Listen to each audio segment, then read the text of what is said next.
Welcome to the JD Bunkis podcast. Jays get the split.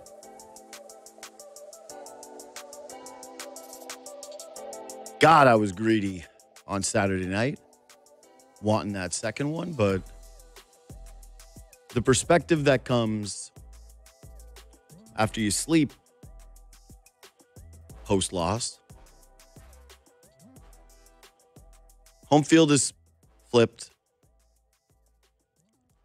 But they accomplished really what you needed, which was to win one of these two games. I said it before. This isn't the Mariners. Had you dropped the first two games of the series, I think you were cooked. They are very, very, very much alive, and that should make just about everybody happy. And I think that the easiest takeaway for me from these two games is that you really see the blueprint for these two teams. It's if you can score 5 runs and you're the Toronto Blue Jays, if you can put pressure on that pitching staff, if you can force them to go to their bullpen early like they did in game 1, you're probably going to win. Yeah, the Dodgers are an incredible batting lineup. Like they've got tons of pedigree, some of the best players in all of baseball, scary postseason performers that have done it before, but the Jays' bats are hotter. And it still, to me, feels like the Jays have better depth throughout their lineup right now. There's less of a let-up in their lineup than there is with the Dodgers. Just the way it is. Jays jumped all over Blake Snell in game 1, tattooed him in that 6th inning, but built it up throughout the course of the ball game. Like the first inning of the game, they forced him to throw, I think, 28 or 29 pitches. That comes back to bite him in the ass late in the ball game. Yoshi Yamamoto, on the other hand, showed the Dodgers blueprint. Their starters go deep in games. You get into pitching duels with this team, with their starters. You're in tough. It's going to be very difficult to win games if you're just relying on it being a pure 1-to-1 pitching matchup. And it feels the same way going into game 3. Game 3 has a very similar vibe. Yes, Max Scherzer, it's a bit of a controversial decision. It's certainly something that's going to get talked about. I know everyone's discussing how now it's Shane Bieber that lines up for now it's Scherzer that lines up for game 7. And the guy that you acquired at the deadline to kind of potentially even be your game 1 starter in a series like this is pitching in game 4. I get it. I really do. And I trust the Blue Jays' decision-making on this one simply because there is the health component to this. And I remember speaking to Adam Ottavino about it when they first acquired Bieber, which is that the ups and downs post-Tommy John are very real. You can feel good one game and then a little bit off. Your arm doesn't recover quite the same way. Yes, he's had a lot of time off, but they're going to have a good feel of this situation. But again, you're going to have to rely on the bat staying hot, putting pressure on Tyler Glasnow, chasing him early, and getting to what is a very vulnerable Dodgers bullpen. They let Blake Snell stay in game 1. And you saw why when they went to the bullpen. It is not exactly the 2016 Cleveland Guardians. It is not the 2015 Royals. You don't feel like there's just 3 innings where the Dodgers are going to get everybody out and the Blue Jays are helpless at the dish. So it's kind of an obvious series to me in terms of the ways. Of course, there's going to be one weird game in this series. But for the sake of the show and kind of trying to outline it, that's the way that it looks to me. And I think that's the way that it looks to just about everybody. So looking back on the weekend, before I get into game 3 stuff, and I've got Eric Hosmer on the pod today, I can't help but feel just appreciation for getting to live this moment. It's very, very cool. I mentioned going into Friday when I did the pod that I was going to go down early. I was going to take in the sights. I was was going to enjoy the drums. I was going to look at the packed lines, look at the merchandise lines, which are 2+ hours long. Also, the people at the games that are lining up during the entirety of the game to get merch, I don't really understand why you're doing this, but that's another thing. It's a very Toronto thing. I saw the Budweiser Clydesdales. Like I walked around. I chatted with a few different people. I'm having an amazing time just taking in the moment of this, knowing how unique it is. And even when you get into the stadium, which again I was lucky enough to be at in the first 2 games of this series, just seeing the pageantry of the World Series is pretty impactful if you're a sports fan. Just the field, the paint on the field, the huge choir that they bring in. Pharrell getting paid God knows how many millions of dollars to basically stand while a choir sang in game 1. The awfulness that was the Jonas Brothers. I will go to my grave thinking that impacted that game, that completely changed the flow of Kevin Gossman's start. I also have the Jonas Brothers fans in my mentions hating me because I tweeted about it, and I forgot that when you make a joke about a pop star, that your tweet will live in perpetuity. I will be getting notifications about that Jonas Brothers tweet. I'm not kidding, for the next 6 months. I'll probably get something next year. But 2 very different games in terms of the tone. But I think I mentioned this. I did an emergency podcast with McKee on Saturday. And that's why, again, please subscribe to this podcast. Please review it. But I always tell people subscribe because some listen to it live. And every once in a while, I'm going to throw up an emergency pod. And if that happens over game 6, game 7, that'll likely happen again. But I was nervous. I was not just nervous about the game. I was nervous about the crowd. The prices are restrictive. The secondary ticket market is nuts.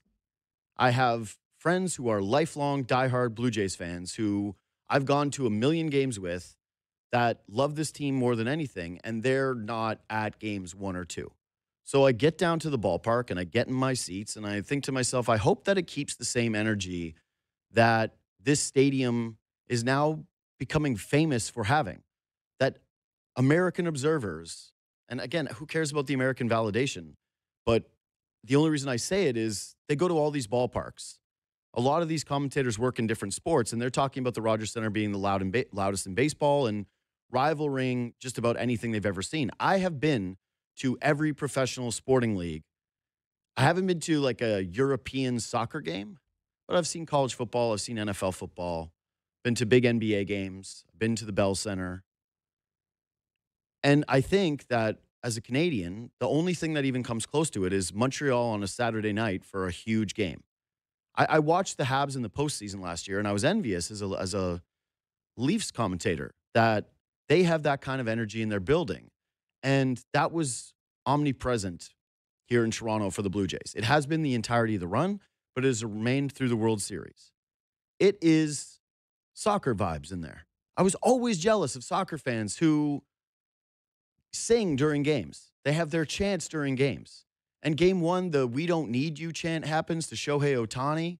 The whole stadium is rocking. We're singing the White Stripes. We're singing the "Hey Baby." And it's just a different vibe than anything I've ever been to. There's like this mixture of appreciation of the moment, an extremely engaged fan base that absolutely adores the team, and people who are letting loose and seem to understand that they have an impact on the games in this series. And so now the Jays are 1 win away from returning to Toronto, getting this thing back here, and giving them another opportunity to play in front of this group. And I cannot wait, because that is a drug unlike anything I have experienced is these playoff games with this fan base and this baseball team and that energy that is in the crowd. Again, the Rogers Center right now feels like the closest thing I've been to in North America that rivals an intense soccer crowd without the threat of violence, which is nice. So, a couple quick things before I get to Eric Hosmer. Number one is just that From game one, the euphoria was again obvious. They have this sixth inning that it was orgasmic. You're walking around the concourse after the inning, and everybody needs to go pee, and everybody needs another drink, and everybody wants to kind of celebrate. It's just hugs and it's high fives, and you've won a baseball game in the sixth inning. You just get to sit there and enjoy the rest of your evening stress free at a baseball game. It was incredible. And it was, again, the signature of this Blue Jays season, which is just guy after guy and pressure on another pitcher and everybody contributing. Every single Blue Jay contributing in that inning. Game two, the Dodgers blueprint game. The game where their starting pitcher completely locks it down. It's one of the best performances I've ever seen live from a starter. Blue Jays just looked completely helpless. Just guessing. The way that this guy was breaking it off, going from 97 miles per hour to the 75 mile per hour breaking balls, nobody could really get a handle on him. He just shoved, man. Just whiff, freeze. Never really hard contact. He never really heard a loud out. And it does kind of suck that if the Blue Jays get this thing to a game six, which I think they will, he's sitting there and waiting for a game six back at the Rogers Center. I almost wish that you would have had him twice or at least once in Los Angeles so that you didn't have to face him both times here. But the one thing from that game, and they've adjusted for it, is Bo Bichette came out of the lineup for game two. If you were there for game one, I don't know how they picked it up on the cameras, but Bo made a play at second base, which was a good one in game one. But after that, he was kind of hobbling around and didn't really look right.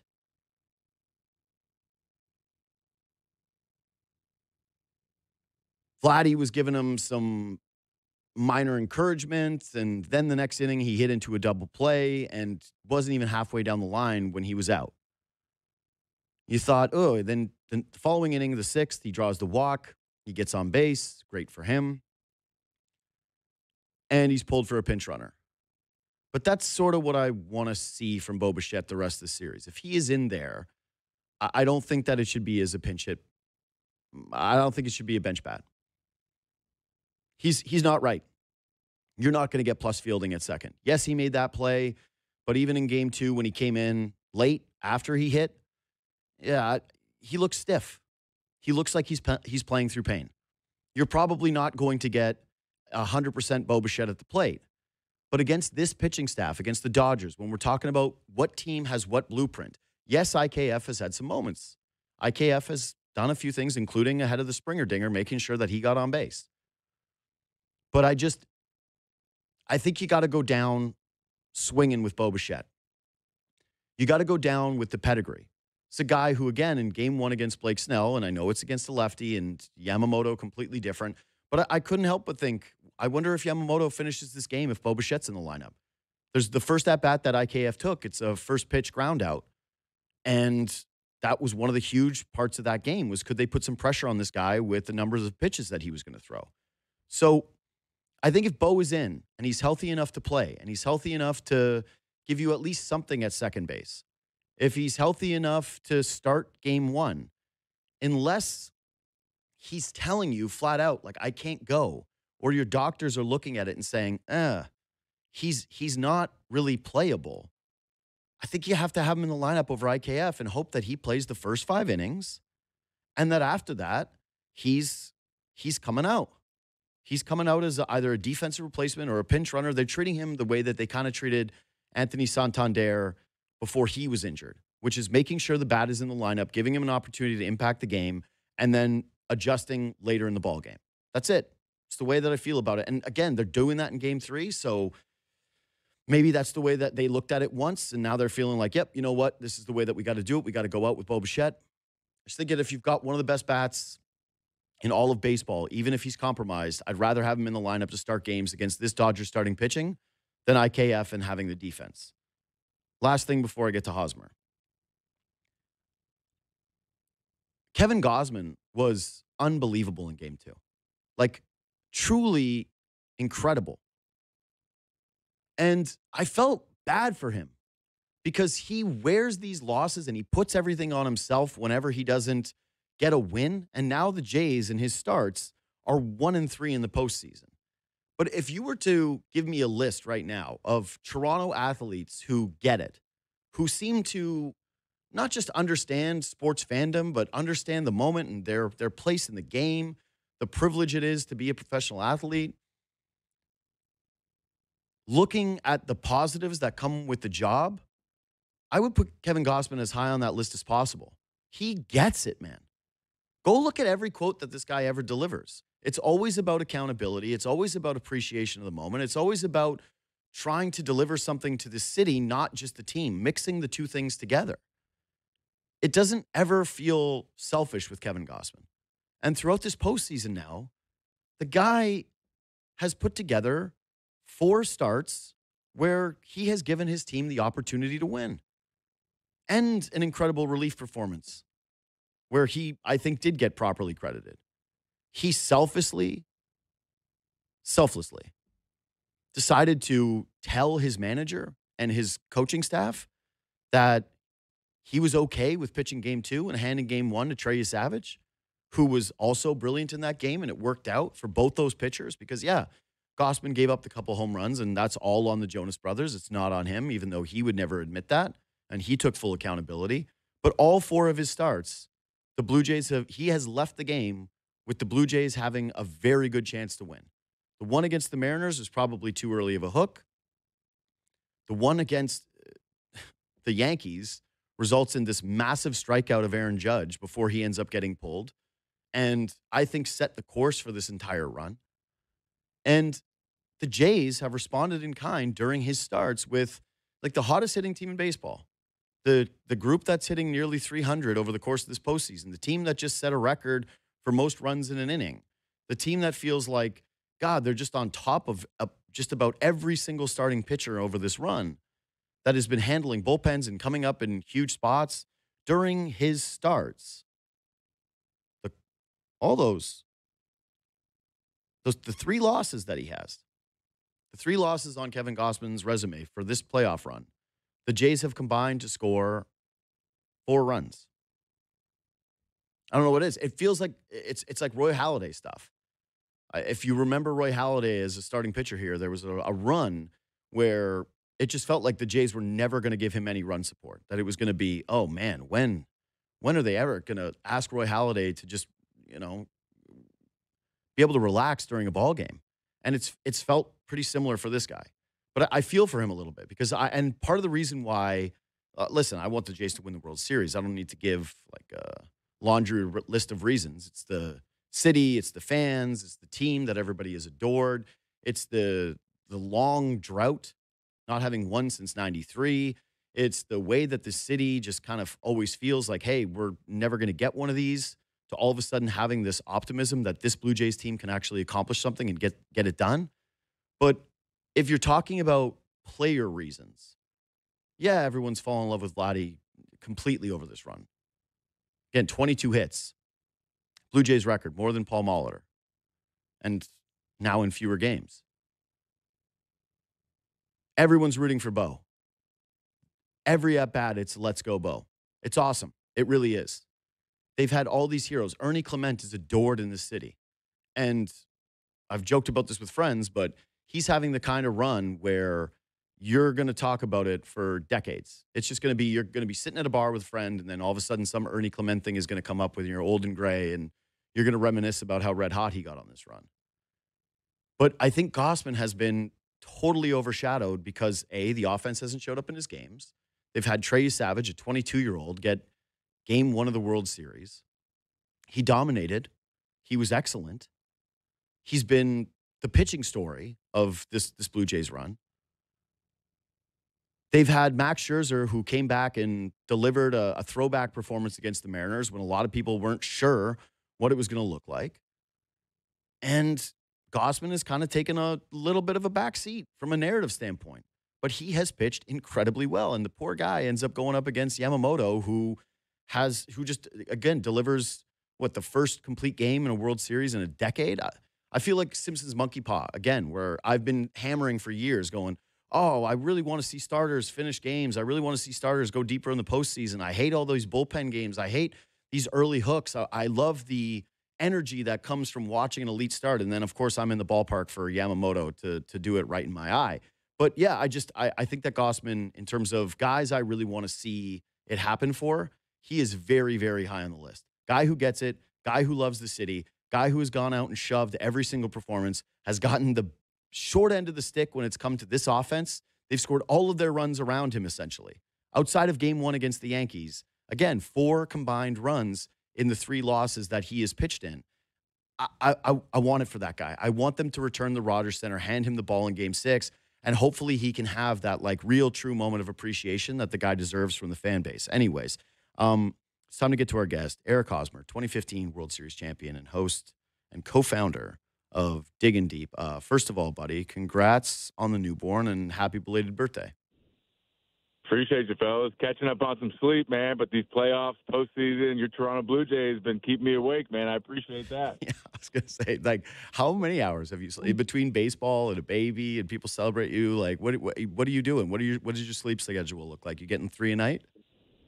No, it's completely off, and I expected it to be off, especially for October because these late games and especially the late finishes. But I tell you what, my baby was born October 2nd, the first round of the playoffs, and there was 4 games all back to back to back. And I'm not going to lie, that saved me. That got me through it. So do you feel like you're actually having takes on these games, or that your brain is just basically staring through the television as you're watching this stuff? A little bit of both. I go back and watch the tape the next morning just to make sure that I'm the brain's aligning with what I was watching live during the actual time. And man, it's been great. And I tell you what, that ALCS was unbelievable. The finish of it was great, and I think the first 2 games of this World Series let us know that we're in for a treat. This is going to be a hell of a series. So I said this off the top, and I hate to boil it down to something so simplistic, but games 1 and 2 to me were actually pretty emblematic of the blueprints for these 2 teams, which is game 1, the Jays put pressure on Snell. They keep getting base runners. They work that pitch count up, and it gets into a 6th inning where they score a ton of runs. And the Blue Jays record they won 76 games this year in the regular season where when they scored 5 runs, that was their win total.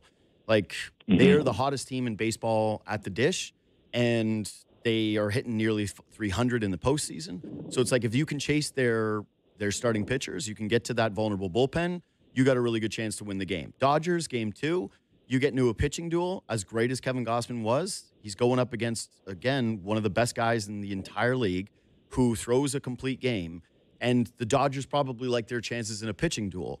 Is it that simple to you? Yeah, you're spot on. And I think, you know what, we saw the the 2 hottest pitchers really in baseball go up against the hottest lineup, like you just said. Yep.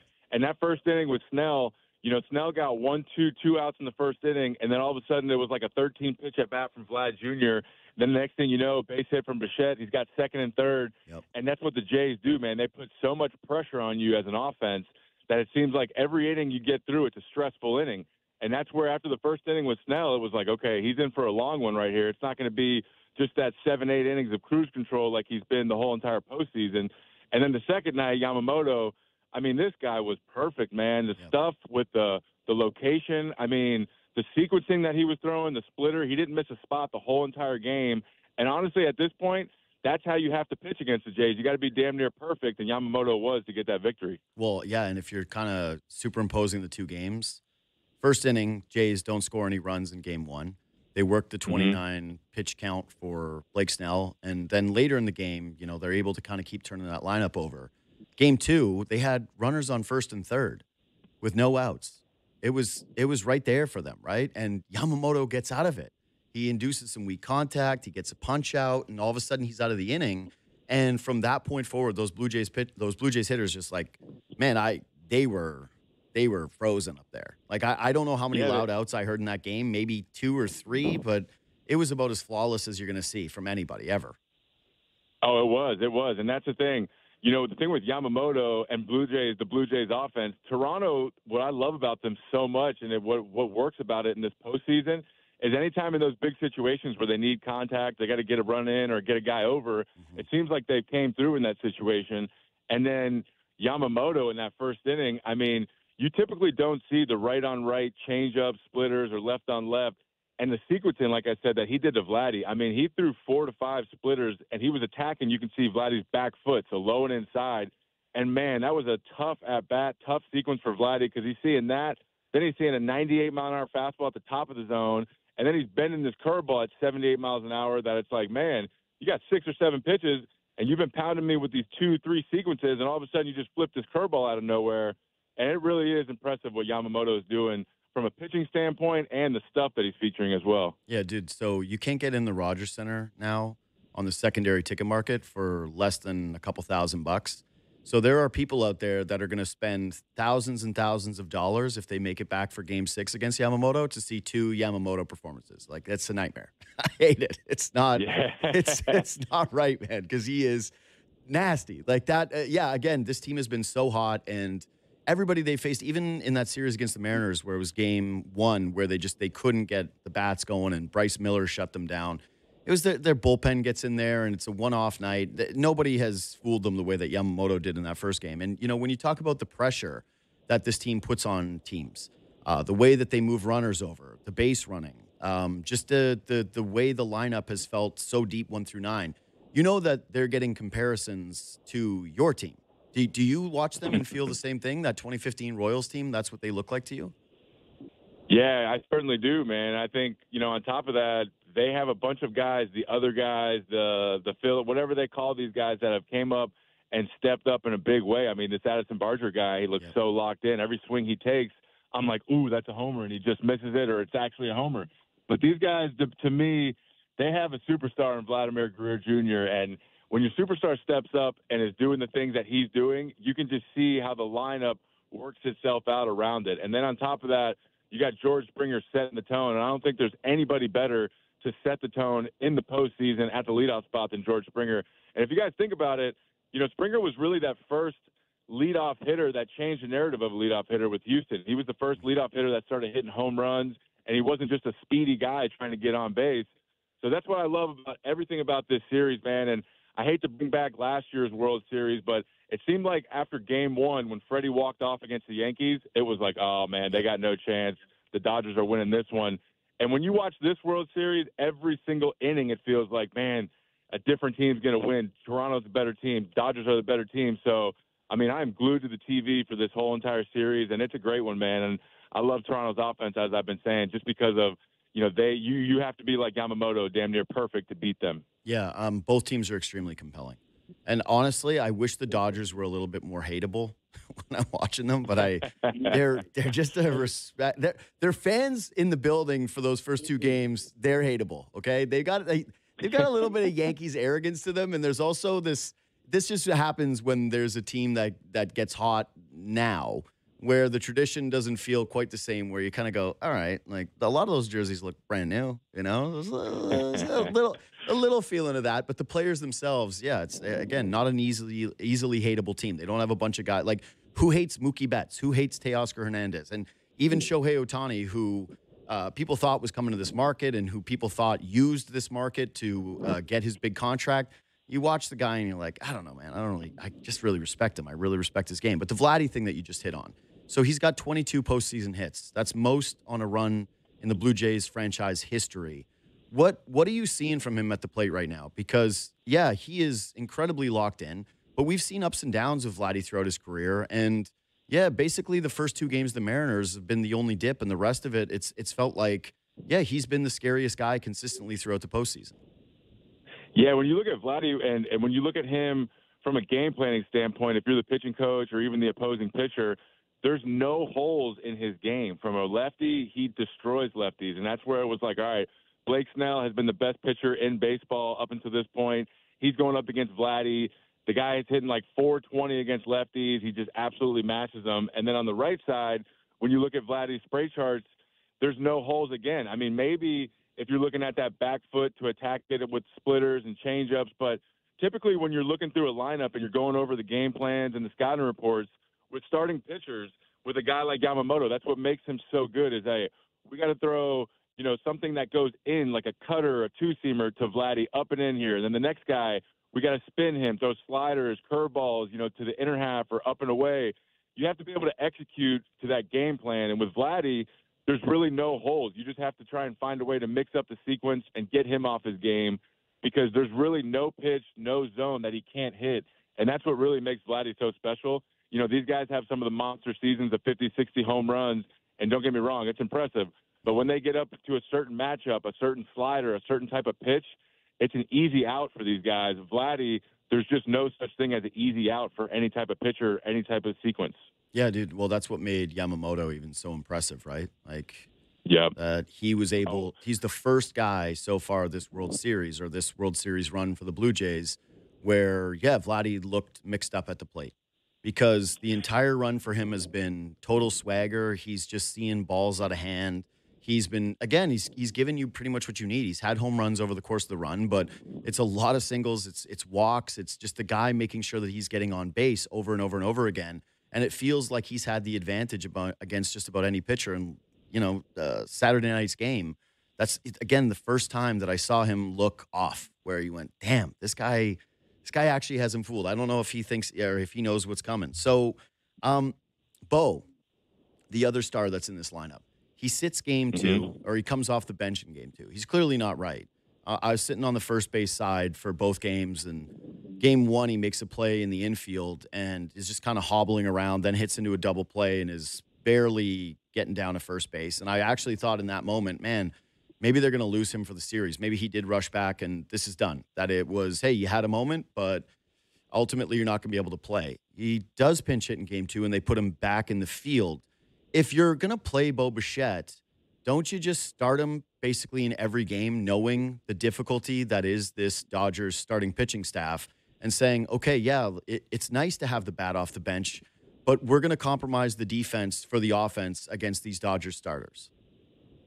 That's where it gets is not only are you compromising for the defense, but it's the middle of the field. You know, I know he moved over from shortstop to second base, but when we're talking about the middle of the field, the middle of the diamond, that is absolutely crucial. I mean, they had the one game, the Blue Jays against the Mariners, where they turned 3 double plays in one game, and that one with bases loaded with Cal Raleigh up, and it seemed to be, you know, the deciding factor, the outcome of the game. So that's where it becomes super risky. And, you know, honestly, we can do all the speculation on the outside, but only the people in that building truly know how injured, how hurt he is, and what the dynamic of this injury is, because I'm with you. It's like, why do you pinch hit Bo in the 8th inning with 2 outs and nobody on, or the 7th inning, whatever it was, if you don't, or if you just start him in that case? Like, why are you going to pinch hit him there if he's that hurt? So it's a tough one, man. And I love the fact that he was in there game one against Snell, because obviously that matchup, you need that right-handed bat in there.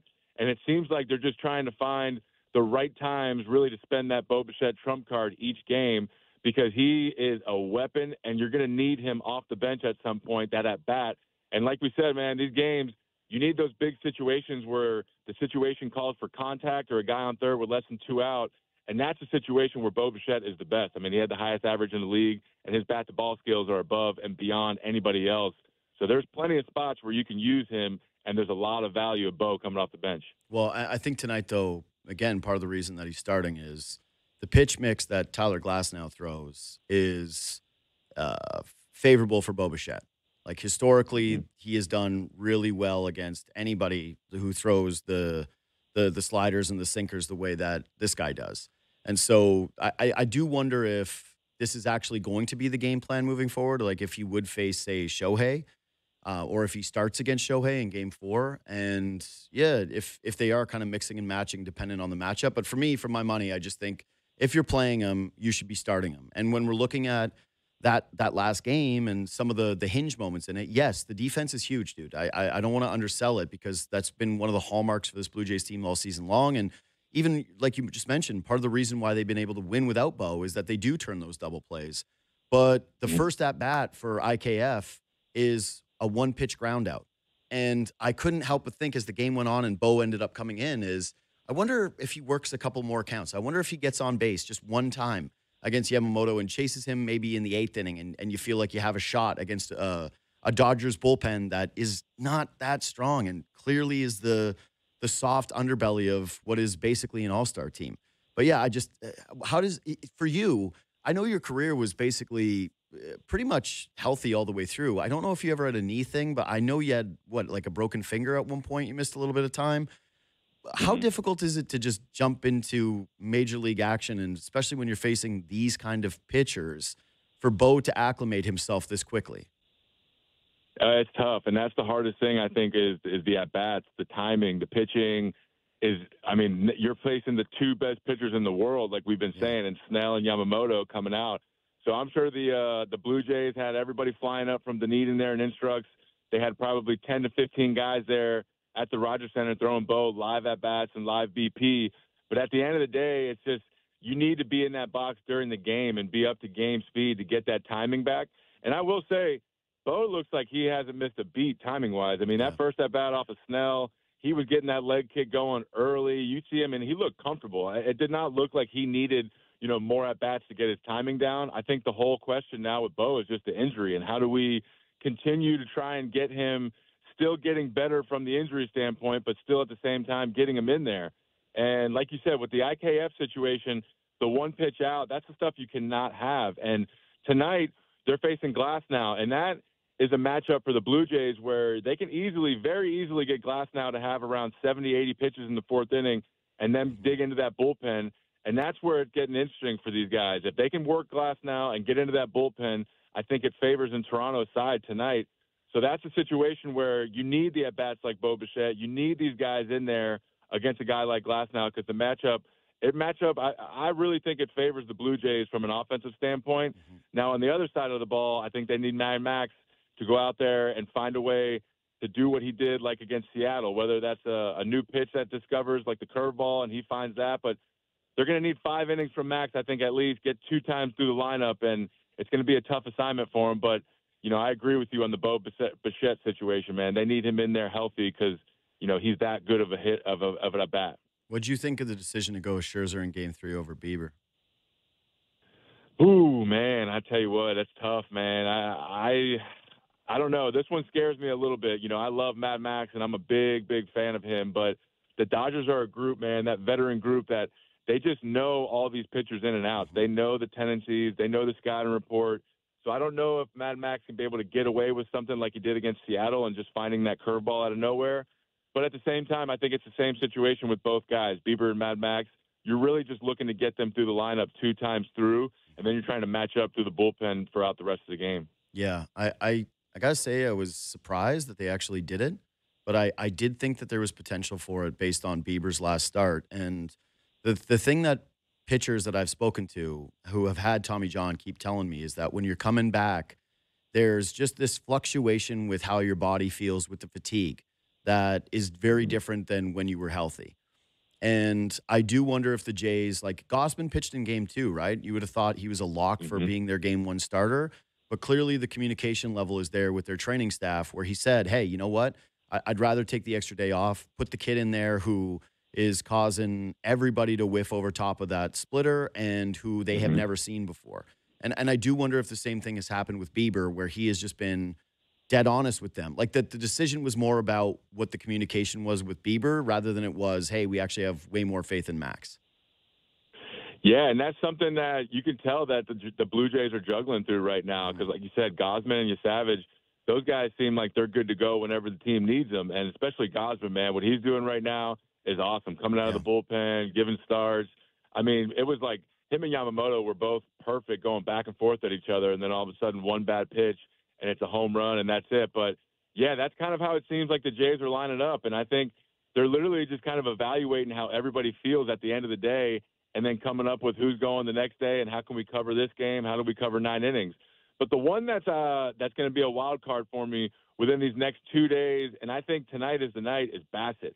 Bassett came out of that bullpen in Game 7, and, man, he was throwing 95, 96, and he was throwing that slow curveball at the top of the zone.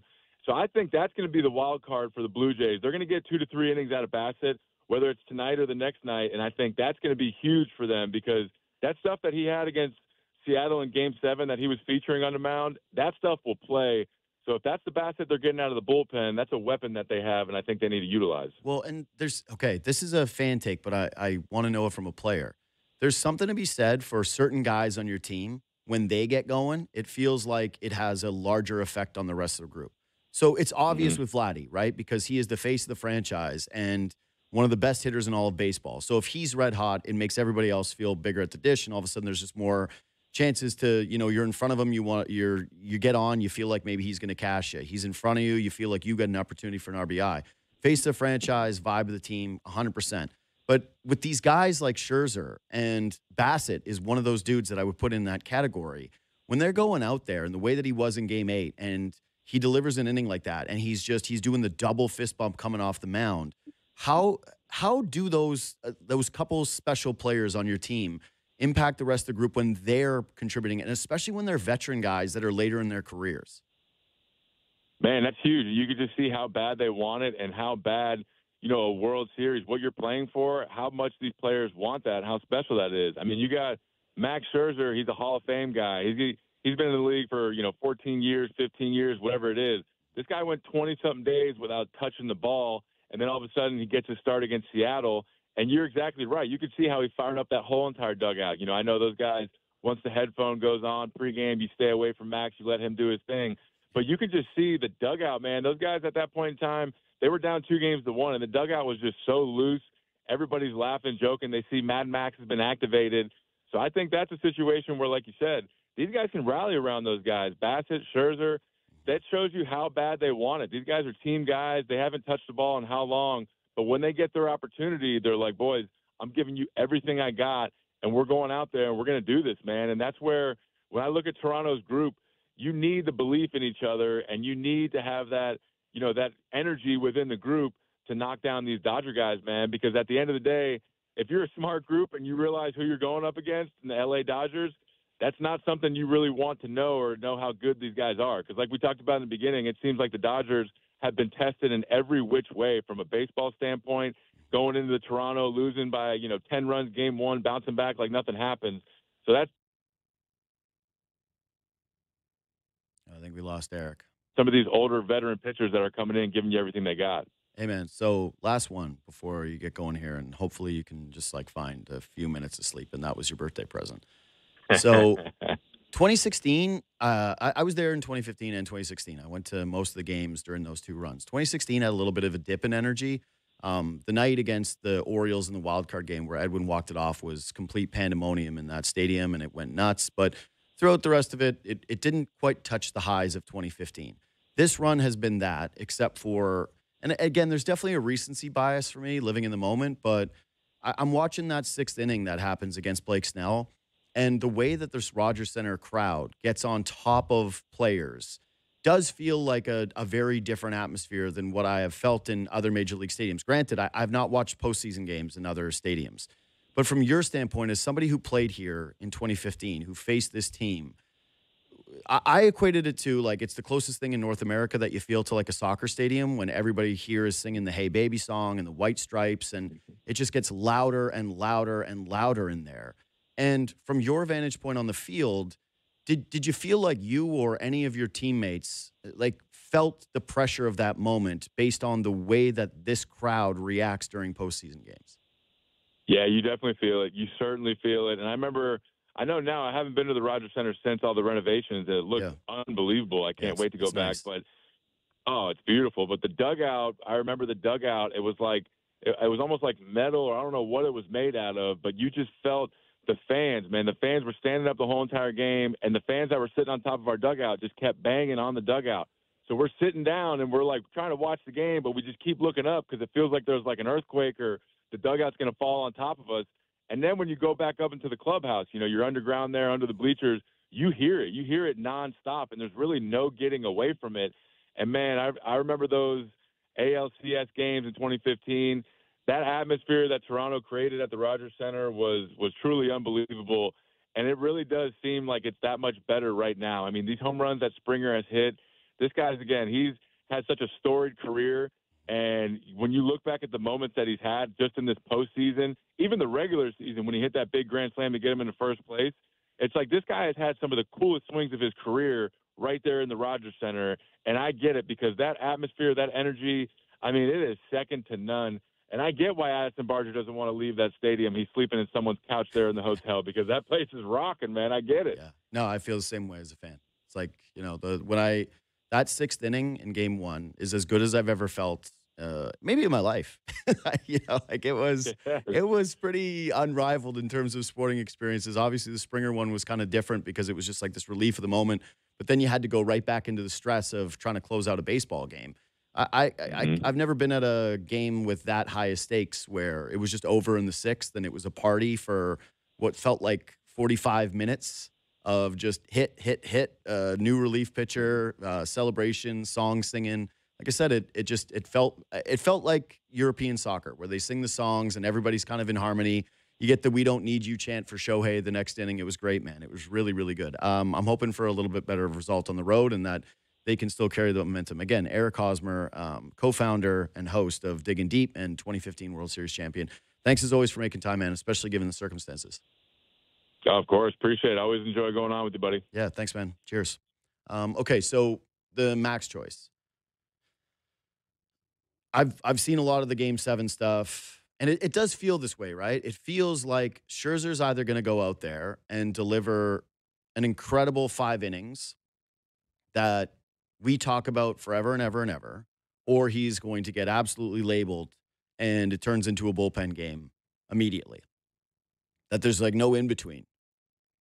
It's like a run, maybe 2, or he's chased early and he just does not have it and the Dodgers crush him.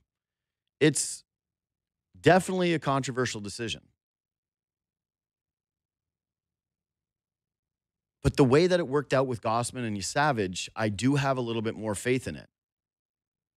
Bieber had the awesome outing against the Mariners, but I haven't been overly confident in him throughout the postseason. He certainly hasn't looked like the guy that everybody thought might end up pitching in huge games when he first arrived and had his first 2 outings with the Blue Jays and looked completely lights out, totally dialed, totally right. And I think that it's fair to question that a guy coming off TJ, even with this rest that he's been getting, the added rest of bumping him back a day and the off days and the space in between these 2 series, that he just doesn't feel fully correct yet. And that every game that you can buffer him improves your odds. And my thought on the potential of a Game 7 is, 1, you're trying to win every single game that's right in front of you anyway. Duh. You're hoping that the Blue Jays win in 6 and that there doesn't even have to be a Game 7. You're hoping that the Jays don't even let the series get back to Toronto in some regards. Be nice to win in Game 6. But you just figured Game 7 is going to be an all-hands-on-deck bullpen game anyways. So I'm not overly concerned about that line of thinking. Anyways, if you're new to the show, please subscribe to the podcast. Follow me on Twitter and Instagram at JD Bunkis. Leave a thumbs up on YouTube if that's where you're watching. Quick break. We'll come back. All right, only a couple minutes here before we got to go.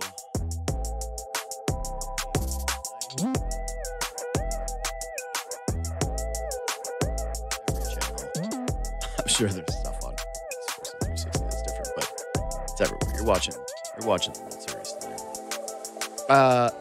Raps play Wemby tonight. Probably not going to see too much of it until tomorrow when I watch it. Got to tell you, watching the Toronto Maple Leafs games during my days to catch up and keep up, not been overly enjoyable. Last night's Raptors game, same kind of thing, not overly enjoyable. The defense that is promised with this group has got to be better than what you saw last night. They were giving up way too much inside. But if there's actually one thing that I want to nail down on that I really didn't love, it's a small thing. But Scotty Barnes has been leading this team from an offensive standpoint, from a playmaking standpoint. He's been their best player. But there's still those little moments in the game where he's becoming unglued with officiating. And I need to see that step in his progression when it comes to the maturity of the player. It's like the next phase that he needs to unlock. And I got to say, I was a little disappointed seeing it happen again yesterday. And my God, the Cooper Flag experience is extremely, extremely real. That guy is a player. Almost very similar to Barnes, though. Like, very similar profile in terms of the games that those 2 guys have. Again, subscribe, review, do all those things. Reach out on Twitter and Instagram at JD Bunkus, and I'll see you tomorrow after Game 3.